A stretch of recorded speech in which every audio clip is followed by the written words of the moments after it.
يا باشمهندس لما تيجي تركب البورسلين لازم تعمل فاصل تمدد. والله احنا بنحاول دايما نبقى موجودين مع الذوق العام والذوق الجديد كمان.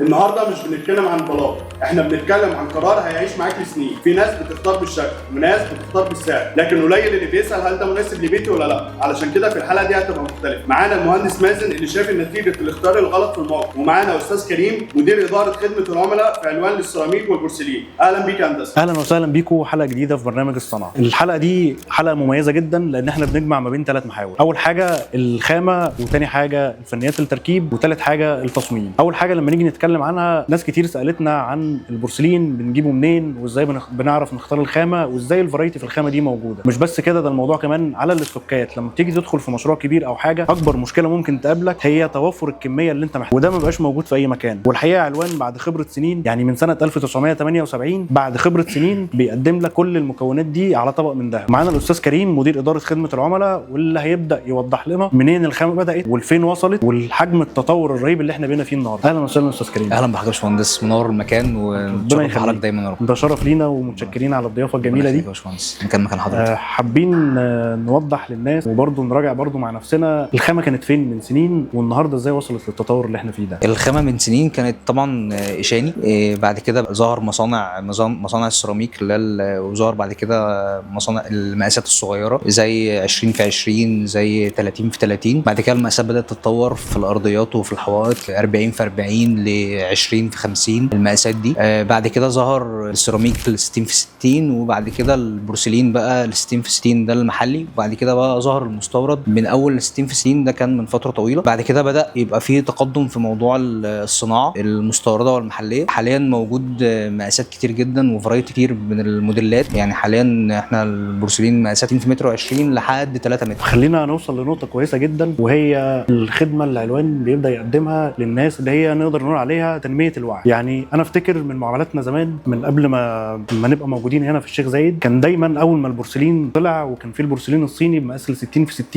انا افتكر دايما ان كان دايما في توجيهات. بالظبط، بورسلين السوليد بالظبط، كان دايما في توجيهات من علوان لينا ان يقول لك يا باشمهندس لما تيجي تركب البورسلين لازم تعمل فواصل تمدد. في الوقت اللي كان كله شغال عليه زيرو جوينت ده يعني مفيش فواصل خالص، وبالتالي ده على العمر بدا يبان فيه في مده قليله جدا، من 3 ل5 سنين بدا يظهر عامل التمدد وبدا يظهر ده. حابين نعرف كان دوركم ايه في التوعيه دي؟ كان في مشاكل بتظهر في الفتره دي فعلا، ان البورسلين بعد 3 أو 5 سنين زي ما حضرتك بتقول ان البورسلين اصلا بيخرج من مكانه. طبعا كان في توعيه موجوده يعني بالنسبه للتركيب، تمام، في طرق التركيب ان احنا لازم يكون ده موجود اصلا على البرنت بتاع الفاتوره موجود، تمام، ان التركيب لازم يكون اقل حاجه فاصل ملي ونص، تمام، بالنسبه للتركيب سيراميك او بورسلين كمان. تمام. فطبعا تركيب بالماده عشان ما يحصلش بعد كده التمدد وعوامل الرطوبه والكلام ده، ويظهر بعد كده ان البورسلين يخرج من مكانه او يحصل اي مشكله عند اي عميل. ناس كتير بيوتها باظت بسبب المشكله دي، وهنا كان لازم يبقى في دور التوعيه اللي احنا كنا بنلاقيها من علوان. والحمد لله من اول ما الموضوع ده ظهر، من اول ما البورسلين ظهر وبدات طريقه التركيب، كان كل البروباجندا قايمه على ان انت هتجيب بورسلين عشان تركب زيرو جوينت وتاخد منه الشكل الجميل بتاعه. ولكن هنا يجي دور الخبره. النهارده لما بتتكلم عن اسم تقيل في عالم السيراميك والبورسلين زي علوان، لما يبدا يوجهك لمشكله انت لسه ما جربتهاش ولا لسه شفتها، فهنا الخدمه الصح اللي انت ممكن تاخدها. فبالتالي في الوقت اللي كانت كل الناس بتشتكي فيه من المشكله دي، كان اغلب العملاء عندنا بييجوا خايفين من النقطه دي، ووجهناهم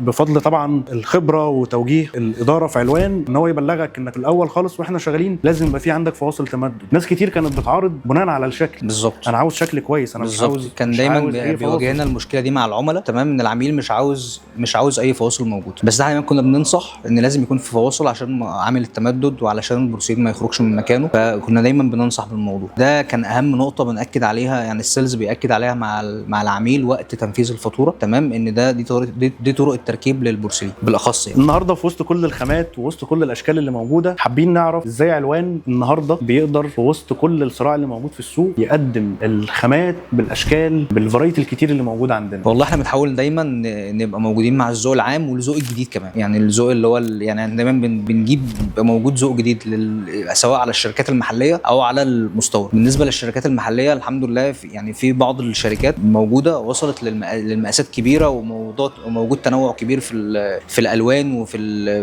بالنسبه للبورسلين والسيراميك. بالنسبه للبورسلين المستورد طبعا بيكون في اختيار جيد للالوان والمقاسات، تمام، عشان تتماشى مع الذوق العام اللي موجود بالنسبه للعملاء. الشركات المحليه في طبعا تقريبا معظم الشركات دلوقتي موجود فيها مقاسات كبيره، وموجود فيها فرايتي كتير بالنسبه للالوان والموديلات ماشيه مع الذوق العام يعني. وطبعا بالنسبه للبورسلين المستورد في اداره مختصه في الشركه بتختار الالوان وبتختار المقاسات الجديده وبتختار التنوع الكبير اللي موجود عندنا في الموديلات، المقاسات اللي موجوده، وكل حاجات دايما ابديت للسوق طبعا. والسؤال اللي دايما بيتسال لنا، هل العلوان متخصص فقط في السيراميك والبورسلين؟ لا طبعا، الحمد لله احنا بنشتغل من التاسيس لحد التشطيب يعني. احنا موجود عند شغل التاسيس السباكه، تمام، بعد كده السيراميك والبورسلين والادوات الصحيه والخلاطات. موجود كمان على مستوى تاني من القطاع، موجود قطاع الابواب المصفحه وقطاع الابواب الداخليه والسخانات الفوريه، وموجود كمان اكسسوارز بشكل عام لكل حاجه. فطبعا بنحاول دايما يكون عندنا الجديد. وطبعا الحاجه اللي بتؤرق اي حد توافر المخزون، ان انا لو عندي مشروع كبير مثلا بعمل شركه او بعمل مصنع ومحتاج كبير او محتاج كميه كبيره، والجزء الخاص بمواد السقايه. يعني زمان كان يقول لك انت بتسقي باسمنت ابيض، وطبيعي كان بدا يحصل فيه مشاكل، واصل السقايه من الحته دي فرغت، اصل فيه تسريب بقى حصل تحت في الارضيات وبدا يظهر نشع والكلام ده كله. فحابين نعرف ايه دور علوان في المنطقه دي. بالنسبه للموضوع الستوك، احنا طبعا الحمد لله وكيل معتمد لكل شركات السيراميك والادوات الصحيه والخلاطات على مستوى مصر. فطبعا موجود ستوك كبير طبعا الحمد لله من كل الموديلات، بنقدر نغطي كل يعني. موجود اداره مشروعات كمان، فبنقدر نغطي موضوع الكميات دي. وفي نفس الوقت بالنسبه لحضرتك بتقول موضوع السقايه، موجود طبعا دلوقتي السقايه بكل الالوان يعني. موجود كلرز كتير لكل السقايه، تمام، بحيث ان كل موديل بيكون لون جراي مع السقايه بنفس اللون، لون وايت مع نفس اللون، لون بيج مع نفس اللون، براون نفس الكلام. فكل الالوان الحمد لله دلوقتي موجوده من كل الشركات. ونستغل الفرصه بقى بما ان معانا مدير اداره خدمه العملاء، فحابين نعرف ايه الخدمه اللي ممكن تبقى موجوده بنقدمها زياده للعملاء بتوعنا، او شكل الخدمه اجمالا عامل ازاي اللي احنا بنقدمها للعميل عشان يبقى اختياره الاول والاخير علوان. طبعا اول حاجه فريق المبيعات او السيلز نفسه بيوجه العميل على موديل معين او شكل معين مناسب للذوق العميل نفسه، تمام. وطبعا طب العميل النهارده محتار يشغل الموديل فين او مكانها فين بالظبط، سواء في حمام او في مطبخ او في ريسبشن او ايا كان، تمام. موجود طبعا فريق متخصص مهندسين موجود عندنا ممكن يعمل ديزاين للعميل للحمام او للمطبخ او ايا كان العميل اللي عايزه بالظبط، بنحاول نوفره له وبنساعده لحد ما يخلص الديزاين بتاعه بالشكل الملائم ليه والمناسب. وهل التصميم ده بياخد وقت لدرجه ممكن تخليني احس بملل؟ لا خالص، احنا العميل بيبقى موجود في المكان، بس هو بيستقر على الموديل اللي هو محتاجه، تمام. المهندسين موجودين يعني. المهندس بيقعد معاه تقريبا نص ساعه لساعه بالظبط، بيخلص الديزاين، تمام، وبيوري له شكل او 2 أو 3 يختار منهم المناسب ليه. دي خدمه ممتازه جدا يعني. انا هبدا اوفر عليا التصميم بتاع التويلتس كلها وهاجي اعملها عنه ان شاء الله يعني. بنحاول نوفر ده ويكون موجود في المكان، وبنحاول نساعد العملاء بقدر الامكان ان هو يوصل لافضل خدمه وافضل جوده وافضل سعر طبعا باذن الله. النهارده انت ما بقتش تختار شكل بلاطه، او الموضوع بقى اكبر بكتير من انك تختار شكل معين او بلاطه معينه. الموضوع النهارده بقى قرار انت بتعيش فيه، لان ده بقى باختصار الجو العام اللي انت هتسكن فيه، وهي دي الحاجه اللي هتكمل معاك. يعني انت تقدر في بيتك تغير دهانات، لكن ما تقدرش تغير بورسلين بالظبط. فبالتالي خلي القرار بتاعك صح، اختار المكان اللي يشتغل معاك اثناء البيع وقبل البيع وبعد البيع، لان القرار هيتوقف عليه كتير. اكيد طبعا يا باشمهندس، تشرفنا حضرتك جدا طبعا. شركه سكيز الباشمهندس مازن ده من اهم العملاء طبعا. المكان مكانك هندسه. احنا تشرفنا حضرتك جدا ومبسوطين جدا دايما بالتعاون معاك، دايما يكون في تعاون مستمر ان شاء الله. ربنا يخليك يا باشمهندس. في اللحظه دي هنبدا ننتقل دلوقتي بعد ما عرفنا ازاي احنا بنختار البلاط ومنين بنجيبه، لحد ما ندخل دلوقتي بقى لفنيات التركيب. ودلوقتي احنا بعد ما عرفنا ازاي بنختار البلاطه وازاي بنبدا نطوع ده للتصميم، لحد ما نبدا ندخل دلوقتي في الجانب العملي. الجانب العملي هيبقى معانا الاستاذ محمود مقاول البند السيراميك، وحد محترف قوي قوي في البند بتاعه. اهلا بك يا هندسه، تشرفنا بحضرتك. اتفضل. خلينا نتكلم كده بقى عن طرق التركيب والمعدات اللي بدات تظهر النهارده، لحد ما وصلنا للسلابات اللي النهارده بقى في عندنا سلاب من 120 ب 3 متر 120 3 متر و60 2 لحد ما نوصل لحجم الاسلابات الموجود. فخلينا دلوقتي نتكلم عن طرق التطبيق وايه المعدات اللي بدات تظهر النهارده علشان نوصل لمراحل او الشكل بتاع التركيب اللي احنا بنعمله النهارده. بصراحه يا باشمهندس احنا دلوقتي قعدنا في مكان تاني خالص. احنا كنا الاول بنبص على الفيديوهات على النت كاننا احنا ما بنشتغلش او معدومين، فبالتالي بدات الشركات كلها تنزل لنا معدات هنا في مصر وفي القاهره وفي كل الاماكن بصراحه توفرت لنا. عاد عندنا دلوقتي حاجه اسمها ميزان ليزر، قعدنا بنعرف نشرب الشرب من غير ما نغلط اي غلطه. عاد عندنا دلوقتي هزازات تفريغ الهواء، ازاي ان احنا نفرغ البلاطه، ازاي نشفط البلاطه ونشدها تاني. يعني انا لو بالتالي ركبت بلاطه وحد داس عليها او وقع عليها حاجه واتكسرت، كنا الاول ممكن نغلط نيجي نشيلها بالمسطرين نقرص عليها اي قرصه ترجع تشردم اللي جنب منها، لكن بقى في شفاطات نشغل الشفاط ونشدها لفوق ونرجع نحط بلاطه تاني. دلوقتي المعدات راحت في مكان تاني خالص، بالتالي الناس زي ما كنا بنتفرج عليها قعدوا بيتفرجوا علينا. فالحمد لله وصلنا لحاجه انا متفائل للايام الجايه ان شاء الله. واللي انا ملاحظه النهارده ان احنا الموضوع بدا ينتقل من ان هو صنعه ان هو بقى فن. احنا عدنا دلوقتي يعني عاد في تصنيع دلوقتي حوض بورسلين، عاد معانا العده والامكانيات. احنا كنا الاول نبص بس ما نفكرش لان المعدات كانت مرجعانا لورا، دلوقتي المعدات بقت موجوده واحنا هنا ان شاء الله بنعمل كل المستحيل، لان دلوقتي بعد المعدات ما بقت موجوده كنا نشوفها بس كانها صوره، ما عادش فيه مستحيل. ما خلاص كده ما بقاش حد ليه حاجه بقى، لا يعني خلاص مستوى تركيب من نار. دلوقتي حتى هندسه لما يكون عندك الواح كبير كنا الاول نقول البلاطه مقوصه، معنى ذلك ان مالهاش عدليه، هنستعدلها ازاي؟ حطوا دلوقتي لنا كليبسات بقى الاوسط يتعدل، يعني اللوح ما يبقى 2 متر 80 180 120 اي اللوح بيطول، بالتالي بتلاقيه ياخد ود معاك لين، لكن كل ما الحجم بيصغر كل ما انت ما تعرفش تعدل الاوسط. يعني مثلا نقدر نقول 50 في 50 زمان هنستعدله ازاي؟ لكن الواح الكبيره مع الكليبسات مع المعدات خلاص الشغل اتنقل في مكان تاني. وبعدين نبص بقى على الجانب الاهم وهي الخامه دلوقتي البورسلين، انت بدا يوصل دلوقتي معاك البورسلين لتخانه 6 مللي، فال 6 مللي دي بقت لينه شويه ان انت تقدر تلم التسنين اللي فيها ده بكليبس. واتجهنا دلوقتي ان انت بقيت تعمل مش هنقول عليها محاره ارضيه ولكن لازم تعمل صبه تحت علشان توقف عليها البورسلين بتاعك علشان تحافظ على القصه بتاعه التقويس والنقطه دي، والخامات نفسها بتاعه اللزق طورت. وازيدك من الشعر بيت ان انت النهارده دلوقتي بقى في فنيات مش اي حد يفهم. طريقه تفريغ البلاطه ان انت في عندك بلاطه انت بدات تمشط على ظهر البلاطه وتمشط على الارضيه وعاوز تفرغ هواء، عايزين نشرح للناس بطريقه بسيطه توصل لهم احنا ازاي بنعمل ده. هقول لحضرتك يا هندسه هو سؤال جميل وناس كتير بتساله. يعني هو دلوقتي انا اقدر اقول اما اجي امشط البلاطه المفروض الناس كتير قالت الاتجاهات تكون متساويه وعكس بعضها، وبالفعل احنا عملنا الاتجاهات عكس بعضها. يعني مثلا انا هفرد على المحاره بطول هرجع افرد على البلاطه بالعرض، في التالي عملنا اختبارين، اختبار الطول مع بعضه والعرض مع طول، طلع الطولي مع طولي احسن بكتير، المسام بتاعته بتكتم بسرعه مع الهزاز وتفريغ الهواء بيبقى احسن. دي وجهه نظري. ناس كتير قالت ان هي العرض مع طول احسن، بس كاحترافيا وكاننا عملنا كده قبل كده وعملنا اختبارات طولي مع الطولي او العرض مع العرض، لكن الاتجاه عكس بعضه بصراحه انا شايفها شيء مش كويس. وفي نقطه يا هندسه دلوقتي انا عندي مثلا مشكله ان البلاطه خلاص عبت هواء وخدت هواء في النص، لازم افرغ الهواء من النص الاول وانا رايح كاني مثلا برزق يعني باجي بلزق سكرين التليفون، لازم افرغ الهواء من النص الاول وانا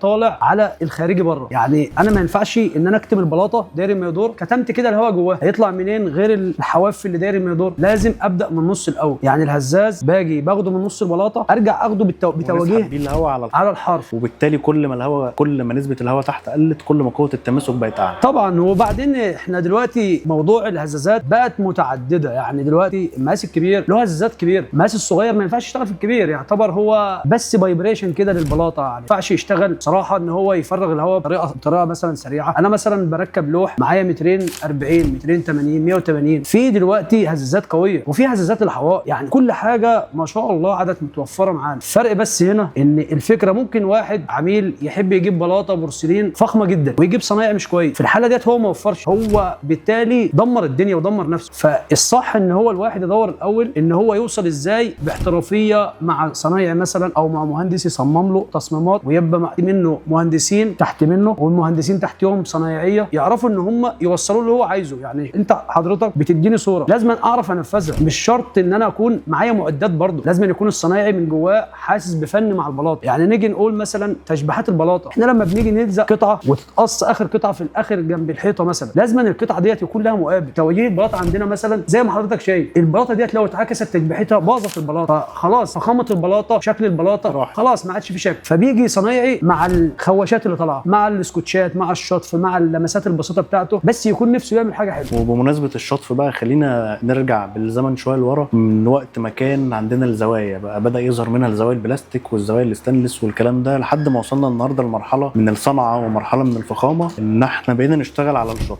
وبالتالي بدا يظهر عندنا في الحمامات الخوارنقات، ومطلوب ان انت تقفل الخوارنقات دي مظبوط بشطف محترم علشان ما تقابلش المشاكل اللي هتظهر منك مع الزاويه. اشرح لنا كده بنعملها ازاي وايه المعدات اللي احنا بنستعملها علشان نوصل لده. بص يا هندسه، دلوقتي يعني انا دلوقتي هو سؤال بصراحه جميل خالص بس له تفاصيل كتير. انا عشان اطلع لك مثلا جنب بحته انتيكه مثلا ان انت تحط فيها شامبوهاتك تشطيبها يكون كويس كتشطيب الاحواض البورسلين، اول حاجه لازما يعني يبقى معانا معدات كويسه زي مثلا ميني كرافت ده وفر لنا حاجات كتير، ان احنا ممكن نركب اللوح كامل ونيجي بعد ما نركبه نقوم فاتحينه بس نحط ستيكر اللي هو التيب ونقوم معلمين الخوارنقات بمقاسات مظبوطه ونكون مسجلينها طبعا قبل كده، نيجي نفتحها نشطف وبالسكوتشات ننعم نخلي الحواف كلها ملمسها كويس. تيجي بعد كده السقيه بقى، ما اجيش اسقي واضيع اللي انا عملته ببلاش، لا لازم اصرف على السقيه سيك. يعني مثلا في اشكال متوفره لنا في السوق كامل، في حاجات عاليه زي الابوكسي دي ماده جميله جدا بس عايزه اللي يجي يشتغل بيها يكون حريص ان هو ما يعكش حواف البلاط ويكون فاهم الخامه، يكون فاهم هو بيتعامل مع ايه عشان يوصل بيه للنتيجه المطلوبه.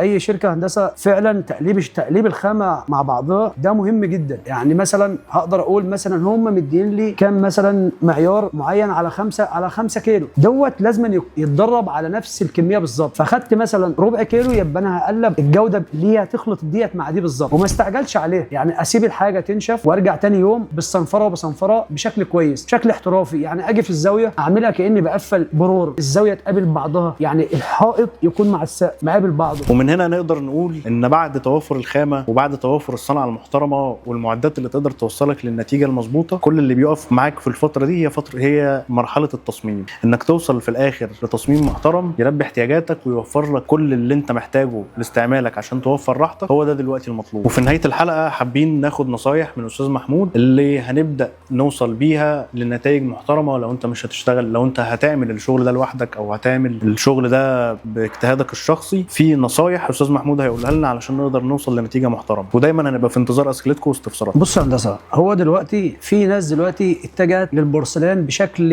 عمومي، يعني 99% بقى كله شغال على البورسلان، بس الفكره الناس بترجع تتردد في الاختيار ساعه ما تيجي تقول لهم التكلفه مظبوطه. في ناس بتنصح ان احنا لازما نمحر السطح الاول وبنرجع نشتغل عليه بمد، هو ده افضل شيء. في ناس تانية تبدا تقول انا مش هقدر ان انا امحر السطح عشان تكلفه عليا، انا مع الصف تاني الا اذا لو البلاطه مقاسها 120 اكبر من كده حرام ان انا اضيع تكلفه بلاط وبورسلان وصنعه وتكلفه الخامات في ان انا هوفر بند المحاره. يعني انا مع البند دوت بس لما يكون هو مثلا 120 في 60 اقدر ان انا اظبطه لان السطح بتاعي هقدر اتحكم فيه. لكن اللوح لو كبر عن كده بالتالي سطح المونه اكيد بنسبه مثلا 20% ممكن يكون فيه هواء، فانا ما انصحش بيه. طريقه التركيب هو المفروض الواحد يعني اول حاجه ينظف الارضيه كويس والاديبوند يرش بالاديبوند على المحاره، وبعد كده يبدا يشتغل يدهن البلاطه زي ما حضرتك قلت لي قبل كده. طريقه سحب الماده بتتسحب الاتجاهين طولي او الاتجاهين عرضي، ده بالنتيجه دي توصل معاك لكتمه ماده مظبوطه. وتكتر الكليبسات قد ما تقدر لان كتر الكليبسات في الالواح عامه بتعدل السطح معاك. لكن لو احنا هنشتغل مثلا الطريقه اللي هي لو اشتغلنا مثلا بدون محاره يبقى احنا ممكن نقول ندهن البلاط ماده ينشف ويكون دهان كويس ومزود باديبوند، نرجع تاني يوم نشتغل بيه. في ناس بتقول ان احنا ممكن ندهن البلاط ونشتغل بيه بسرعه، وناس بتحط الماده على المونه، وناس بتحط اديبوند. هو افضل طريقه ان انت تدهن البلاطه وبمشط يكون عالي يرجع ينشف، بعد كده بتعمل اشتباك في المونه. يعني خلاص هو البورسلين ده معروف عندنا نسبه الامتصاص بتاعه ضعيفه جدا، يعني ممكن نقول 3%. الفخار بيلزق في اي حاجه لانه هو بيمتص الميه بتاعه المونه وبيمسك، فاحنا بنعتمد على كده. البورسلين ما بيمتصش ميه، ازاي هيمسك؟ فبالتالي بعد ما فيش ايام تبدا تلاقي البلاط بيطق. فالمفروض هو لو كل صنايعي اهتم بالبادج اللي مكتوب على الكرتونه تلاقي مكتوب ايه؟ ورشات التركيب.